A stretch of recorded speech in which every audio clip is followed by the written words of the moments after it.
नमस्कार, आप देख रहे हैं सिटी पोस्ट लाइव। मैं हूं दीपक शर्मा। तेज प्रताप यादव अब बिहार के यादव युवाओं को दो भागों में बांट देंगे।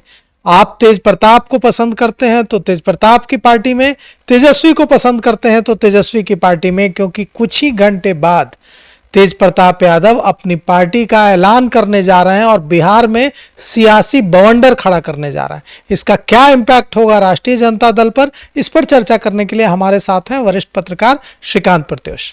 देखिए दीपक, परिवार और पार्टी से तो निकाले ही जा चुके हैं। उम्मीद की जा रही थी कि चुनाव आते आते सब कुछ ठीक हो जाएगा, क्योंकि उनका तेवर काफ़ी नरम दिख रहा था। तेजस्वी यादव के खिलाफ नहीं बोल रहे थे। वो बोल रहे थे बार बार कि तेजस्वी सीएम बनेंगे, मैं कृष्ण रहूँगा, वो अर्जुन मेरा रहेगा। और साथ ही कभी कभी गरम भी हो जाते थे। अब खेसारी लाल के आरजेडी में शामिल होने को लेकर भी बहुत तीखी टिप्पणी कर दी। उसके बाद अब खबर आ रही है कि तेज प्रताप आज प्रेस कॉन्फ्रेंस करके बाकायदा अपने पार्टी का, अपने संगठन का ऐलान करने वाले हैं।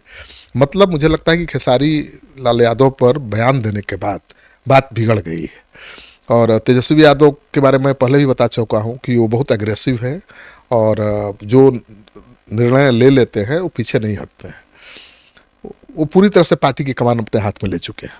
लालू जी भले राष्ट्रीय अध्यक्ष हैं, लेकिन पार्टी के तमाम छोटे बड़े फैसले तेजस्वी यादव ही लेते हैं। और तेजस्वी यादव को आरजेडी के समर्थक, नेता सब अपना नेता मान चुके हैं। ये सच है। लेकिन तेज प्रताप अगर अलग पार्टी का ऐलान करते हैं, अलग संगठन का ऐलान करते हैं, तो मुश्किल बढ़ेगी तेजस्वी की, क्योंकि तेजस्वी यादव के युवाओं में बहुत लोकप्रिय हैं। यादव जाति के युवाओं में तो उनके लिए दीवानगी है। बिल्कुल तेजस्वी को यादव ने एक्सेप्ट कर लिया अपना नेता। जिस तरह लालू जी एक छत्र, हम तेज प्रताप की बात कर रहे हैं कि तेज प्रताप के लिए जो युवा हैं उनमें बड़े बुजुर्ग भले हो, उनको लगता हो, लेकिन तेज प्रताप के लिए युवाओं में बहुत दीवानगी। हाँ, बात ठीक कहा आपने कि जो बड़े बुजुर्ग हैं वो तेजस्वी में आरजेडी का भविष्य देखते हैं या अपना भविष्य देखते हैं। लेकिन जो युवा हैं वो, उनको तो तेज प्रताप का स्टाइल ही पसंद आता है। देखिए तेजस्वी यादव बहुत समझदार हैं, पार्टी को बहुत बढ़िया से चला रहे हैं, हर चीज़ वो सोच समझ कर रहे हैं। लेकिन ये भी सच है कि तेजस्वी यादव उतने सुलभ नहीं हैं जितने सुलभ हैं तेज प्रताप। तेज प्रताप लालू जी की तरह ही अपना दरवाजा खोल कर रखते हैं। कोई कभी भी जा सकता है, मिल सकता है। 2 बजे रात में थाने पहुंच जाते हैं। 2 बजे रात में थाने भी पहुंच जाते हैं। कब कहाँ पहुंच जाएंगे कोई नहीं जानता। ये लालू जी के स्टाइल है और लालू जी के अंदाज में ही वो बात भी करते हैं। अब बिल्कुल ठेठ अंदाज। अब देखिए वो सत्ता में भी नहीं है, पार्टी में भी नहीं है, विधायक तो हैं, लेकिन वो दरबार लगा रहे हैं। ऐसा दरबार जिसका कोई मतलब नहीं है। इस दरबार में फिर भी लोग आ रहे हैं, उम्मीद कर रहे हैं कि भाई तेज प्रताप उनका काम करा सकते हैं। तेज प्रताप को नेता मान रहे हैं, तभी तो उनके दरबार में लोग जा रहे हैं। जबकि पावर में है नहीं तो कोई काम करा नहीं सकते। अब नीतीश सरकार उनके फोन पर काम करेगी, हो सकता है कर भी रही हो, उनको ये एहसास दिलाने के लिए कि भाई आप कमज़ोर नहीं हुए हैं, आप में भी ताकत है, आप में भी दमखम है। ये भी हो सकता है। तभी तो लोग दरबार में जा रहे हैं और तेज प्रताप अधिकारियों को फ़ोन करके निर्देश दे रहे हैं। तो तेज प्रताप को हल्के में लेना भारी पड़ सकता है। अगर तेज प्रताप यादव अपनी पार्टी बनाकर, जैसा कि आज कहा जा रहा है कि आज वे अपनी पार्टी बनाने का ऐलान करेंगे और इसे स्थापित करने की कोशिश करेंगे, अगर वे 243 सीटों पर उतार देते हैं प्रत्याशी, तो ये कितना बड़ा नुकसान होगा इससे राजद को? मुझे लगता है कि ये बहुत बड़ा टारगेट है जो आप कह रहे हैं। तेज प्रताप में उतना भी हिम्मत नहीं है।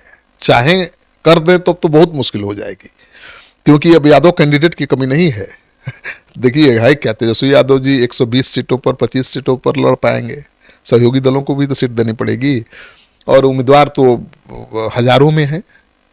यादवों की महत्वाकांक्षा बढ़ी है राजनीतिक हिस्सेदारी की, भागीदारी की। तो तेज प्रताप जैसे ही अपनी पार्टी बनाएंगे तो हैं तो लालू जी के बेटे, वो भी तो लालू जी के बेटे हैं, तेजस्वी हैं तो उम्मीदवारों की कमी होगी नहीं। लेकिन उतना वो सोच रहे हैं दूर की, मुझे नहीं लगता है। अगर उतना दूर की सोचते तो बार बार वो पीछे नहीं हटते। वो बार बार पीछे भी तो हट जाते हैं, कभी बहुत तल्ख तेवर दिखाते हैं, फिर पीछे हट जाते हैं, फिर नरम पड़ जाते हैं। तो अगर वो वैसा फैसला ले लिया कि अपनी पार्टी बनाकर सभी सीटों पर उम्मीदवार लड़ाने का ऐलान कर दिया, तब तो तेजस्वी जी का खेल खत्म कर देंगे वो। देखिए तेज प्रताप जीतेंगे ये कहना मुश्किल है, लेकिन तेज प्रताप लालू जी के बेटा होने के नाते पार्टी बनाकर सभी सीटों पर उम्मीदवार उतार देंगे तो मुश्किल तो बढ़ा ही देंगे आरजेडी की। और देखिए एक छोटा सा उदाहरण, जहानाबाद में चुनाव था लोकसभा का, पिछला चुनाव, तेज प्रताप ने अपना बागी उम्मीदवार खड़ा करा दिया। उस उम्मीदवार को 7,000-8,000 वोट मिल गए और इनका उम्मीदवार सुरेंद्र यादव थे, केवल 1,700 वोट से हार गए। इससे 2024 से पीछे वाला क्या? हाँ, 20 में तो लोकसभा चुनाव हरा दिया अपने सबसे मजबूत उम्मीदवार को, लालू जी के सबसे खास आदमी को। तो जिद्दी भी हैं, कभी कभी जिद भी पकड़ लेते हैं। और आज तो उन्होंने बाकायदा बुलाया है प्रेस को और पार्टी और संगठन के बारे में ऐलान करने का भी उसमें लिखा गया है। तो तेज प्रताप कोई बड़ा फैसला आज लेने वाले हैं। देखिए है क्या कि तेज प्रताप की भी मुश्किल है, उन पर भी उनके समर्थकों का दबाव है। तेज प्रताप को तेजस्वी यादव या लालू जी एक सीट तो दे सकते हैं, रास्ते हैं, उनको पार्टी में वापस भी ले सकते हैं और महागठबंधन की तरफ से कोई उम्मीदवार न देकर उनकी जीत की राह आसान कर सकते हैं, ये भी रास्ता है। लेकिन उससे तेज प्रताप की मुश्किल कम नहीं होगी। तेज प्रताप जी को जगह तो मिल जाएगी, लेकिन उनके लोगों का क्या होगा, जो उनसे वर्षों से जुड़े हुए हैं, जो उनके ऊपर ही उम्मीद लगाए हुए हैं, जो उनको ही अपना नेता मानते हैं, उनको तो तेजस्वी जी सीट और टिकट देंगे नहीं, तेज प्रताप से ही जो भी होना है। तो तेज प्रताप ने अगर ऐसा फैसला ले लिया, पार्टी बनाकर अपने समर्थकों को चुनाव में उतार दिया, तो कितनी ताकत पड़ जाएगी, आप अंदाजा है आपको इसका? समानांतर ताकत बन जाएंगे वो। आधा वोट नहीं तो 30-20% वोट तो काट ही देंगे और कहीं जीत भी सकते हैं, ऐसी क्या बात है। उनको दूसरे जो विरोधी दल हैं उनका सपोर्ट भी मिल जाएगा। जहां पर बीजेपी का उम्मीदवार कमजोर दिखेगा, जहां पर जनसुराज को लगेगा कि मेरा उम्मीदवार कमजोर है, वहां जदयू का उम्मीदवार जदयू को लगेगा कि मेरा उम्मीदवार कमजोर है, तो वहां बैकअप कर देगा लोग तेज प्रताप को, आरजेडी को डैमेज करने के लिए। तो तेज प्रताप को फंडिंग की भी कमी नहीं होगी। अगर 243 सीटों पर ऐलान कर दे चुनाव लड़ने का, तो फंड देने वाले भी बहुत पहुंच जाएंगे। समझ रहे हैं मेरा इशारा किधर है जी? तो फंड की कमी नहीं है उनको, केवल प्लानिंग की कमी है। दिक्कत यह है कि उनके साथ जो लोग बैठते हैं वो बहुत समझदार नहीं है। अब लालू जी का देख लीजिए, लालू जी के साथ कौन कौन लोग बैठते थे, सब थिंक टैंक थे, ठीक है ना। कोई मिश्रा जी थे, कोई ठाकुर जी थे, ठीक है। हर जाति के बड़े दिमाग वालों को साथ रखते थे लालू जी दाएं बाएं। और इसलिए कभी लालू जी इतने सीरियस केस में फंसने के बावजूद डाउन नहीं हुए, लड़ते रहे, क्योंकि उनके साथ समझदार लोग थे, रास्ता दिखाते थे, उम्मीद बंधाते थे। तेज प्रताप के साथ केवल नौजवान हैं, आप देखे होंगे उनकी तस्वीर, उनके साथ केवल युवा हैं जिनको अनुभव की कमी है। तो तेज प्रताप उन पर भरोसा करेंगे भी तो बहुत फायदा नहीं है। तेज प्रताप अगर प्लानिंग करके अपनी पार्टी का ऐलान कर देते हैं तो बहुत बड़ी सेंधमारी कर देंगे वो, तेजस्वी जी को भारी नुकसान पहुंचा सकते हैं। देखिए बाहर वाला तेजस्वी जी को उतना नुकसान नहीं पहुंचा सकता जितना घर वाला पहुंचा सकता है। और तेज प्रताप को समर्थन घर में भी है, ऐसा नहीं है। मीसा भारती का समर्थन मिल सकता है, क्योंकि वो भी बहुत ज्यादा खुश नहीं है जिस तरह से तेजस्वी सुप्रीमो बन गए हैं इससे। और दोनों मामा साथ आ जाएंगे भाई। साधु सुभाष को भी हल्के में कैसे आप लेंगे?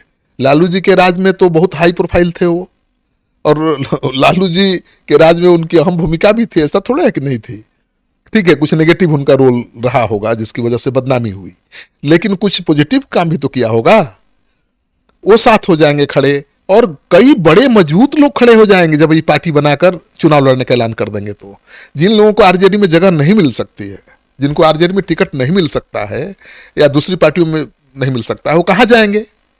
चुनाव एक नशा है, राजनीति एक नशा है भाई। हर कार्यकर्ता, हर नेता चुनाव लड़ना चाहता है, लेकिन मौका कितने को मिलता है? 10% लोगों को, उतना, उससे भी कम। तो जैसे ही ये पार्टी का ऐलान करेंगे और 243 सीटों पर, जैसा कि आप कह रहे हैं, आप थिंक टैंक वाला काम कर रहे हैं, लेकिन आप पर भरोसा नहीं करेंगे। वो तो भरोसा उन्हीं लोगों पर करेंगे जो उनके दाएं बाएं रहते हैं। उनके खिलाफ कोई बोल दिया तो अदरवाइज ले लेंगे। तेज प्रताप को हल्के में नहीं लिया जा सकता है। लालू जी के बेटे हैं, लालू जी के देसी गाँव गंवई अंदाज वाले नेता हैं, और उनकी लोकप्रियता भी बहुत है, चर्चा में हमेशा बने रहते हैं, सुर्खियों में हमेशा बने रहते हैं। तेजस्वी से ज़्यादा चर्चा में वही रहते हैं भाई, और बहुत मिलनसार हैं, सबसे प्लस पॉइंट है। किसी से भी मिल लेते हैं, कहीं भी चले जाते हैं, सहज हैं, सरल हैं, कपटी नहीं है। कपटी होते तो इतना आसान नहीं था उनको किनारे लगाना। वो तो कह रहे हैं ना कि जयचंद, वो इशारा कर रहे हैं बार बार कि हमारी पार्टी में कुछ जयचंद हैं जो उनको किनारा करना चाहते हैं। अब ये जयचंद कौन है आप हम अंदाज़ा लगा सकते हैं, लेकिन दावे के साथ नहीं कर सकते जब तक तेज प्रताप उनके नाम का ऐलान न कर दें। तो हो सकता है कि आज पार्टी का ऐलान भी करें और कारण भी जयचंद का भी ऐलान करें। जयचंद के नामों का ऐलान कर सकते हैं आज तेज प्रताप। तो ये बहुत महत्वपूर्ण पीसी है तेज प्रताप की, जो बिहार की राजनीति की दिशा और दशा तय कर सकती है। आप हल्के में मत लीजिए। तो आज जो तेज प्रताप का ऐलान है वह बिहार की राजनीति में भूचाल ला सकता है, क्योंकि तेज प्रताप यादव अगर 243 सीटों पर अपनी पार्टी बनाकर लड़ने का ऐलान कर देते हैं तो इससे बुरी खबर राष्ट्रीय जनता दल के लिए नहीं हो सकती, क्योंकि तेज प्रताप यादव आज भी यादव युवाओं में नायक हैं, आइकॉन हैं और बेहद लोकप्रिय हैं। तो आपको क्या लगता है, यह पूरी जो लड़ाई है वो किस ओर जा रही है? आप भी कमेंट कर जरूर बताइएगा। तो फिलहाल इस पेशकश में इतना ही। आगे की खबरों के लिए देखते रहिए सिटी पोस्ट लाइव। शुक्रिया।